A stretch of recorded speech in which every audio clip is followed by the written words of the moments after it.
বিসমিল্লাহির রহমানির রহিম। আপনারা যারা আমাকে নিয়মিত দেখেন, চেনেন, জানেন আমি একজন অভিনেতা, পরিচালক, প্রযোজক, পাশাপাশি এখন মিডিয়া অ্যাক্টিভিস্ট।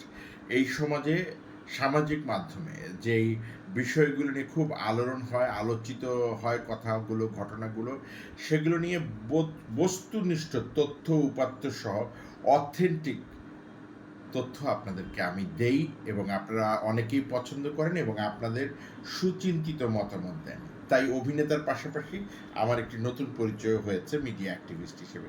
কিন্তু আজকে আমি কোনো প্রকার অভিনয় বা আমার ছবির কোনো প্রমোশন করার জন্য আপনাদের সামনে হাজির হইনি। আজকে আমি হাজির হয়েছি AJFB, না, অনন্ত জলিলের কোনো ছবি না।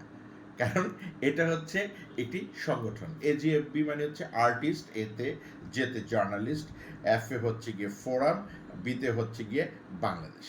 মানে এইটা একটা এমন সেতু বন্ধন যেখানে সাংবাদিক এবং শিল্পীদের মিলন মেলার সংমিশ্রণ ঘটে এবং এই মিলন মেলাটি পিকনিকের মতো অনেকটা, যে প্রতি বছর একটি অ্যাওয়ার্ড আয়োজন করে আসছে।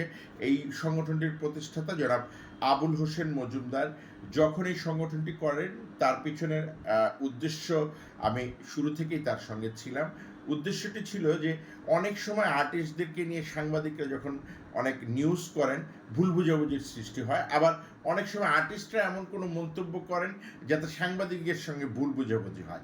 এই যে দুটো ভুল বুঝাবুঝিকে একটি মানুষ তাদেরকে জোড়া লাগিয়ে দিয়েছে, সবাই কিন্তু ভাঙতে চায়, জোড়া লাগাতে পারে কতজন।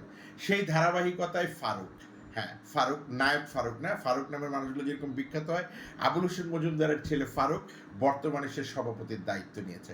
দেখেন, এই যে জেনারেশন টু জেনারেশন সংস্কৃতিকে ভালোবেসে একটি পরিবার যেভাবে সেবা দিয়ে যাওয়ার ব্যত্যয়, মানে প্রক্রিয়াটা বলেন আর কি, যে প্রক্রিয়াটা চালু রেখেছে, তার জন্য আমি জনাব আবুল হোসেন মজুমদার এবং ফারুক হোসেন মজুমদারকে ধন্যবাদ জানাই।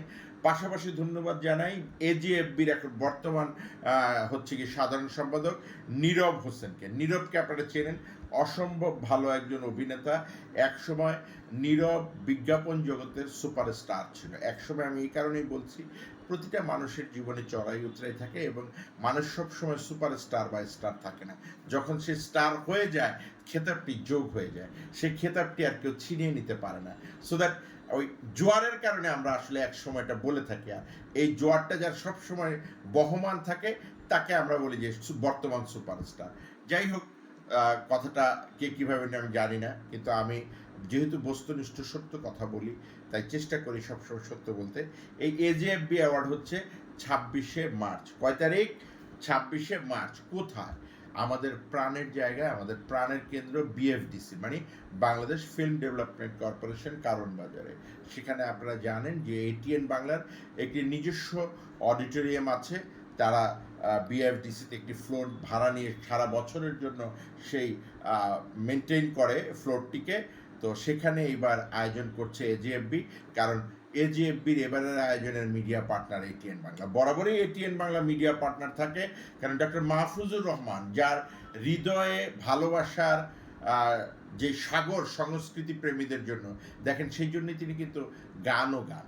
কারণ এই যে হৃদয়ের ভালোবাসার বহিঃপ্রকাশ কোথায় ঘটবে? কণ্ঠে। তার কণ্ঠ দিয়ে সে কিন্তু সেই গান গেয়ে সেই সংস্কৃতির প্রতি ভালোবাসার বহিঃপ্রকাশ ঘটান। অতীতে তিনি বিভিন্ন সংগঠনকে স্পন্সর করে, নতুনদেরকে হচ্ছে গিয়ে সহযোগিতা করে উনি তার বহিঃপ্রকাশ ঘটিয়েছেন। কিন্তু বর্তমানে উনি নিজেও একজন বড় সঙ্গীত শিল্পী। পাশাপাশি ওনার যে ভালোবাসা, তা প্রতিটা মানুষের হৃদয়কে আন্দোলিত করে যারা আমরা সংস্কৃতি অঙ্গনে কাজ করি। ডক্টর মাহফুজুর রহমানের প্রতি আমার অসংখ্য ধন্যবাদ এবং কৃতজ্ঞতা। মহান রাব্বুল আলামিনের কাছে আমার চাওয়া পাওয়া, উনি, আল্লাহ যেন ওনাকে নেক হায়াত দান করেন এবং উনি যেন এইভাবেই আমাদের সংস্কৃতি অঙ্গনের প্রতিটি সংগঠনের সাথে যুক্ত থাকতে পারেন। সবাই দেখা হবে 26 তারিখে AJFB অ্যাওয়ার্ডে। ততক্ষণ পর্যন্ত ভালো থাকবেন, সুস্থ থাকবেন। আল্লাহ হাফেজ। আসসালামু আলাইকুম।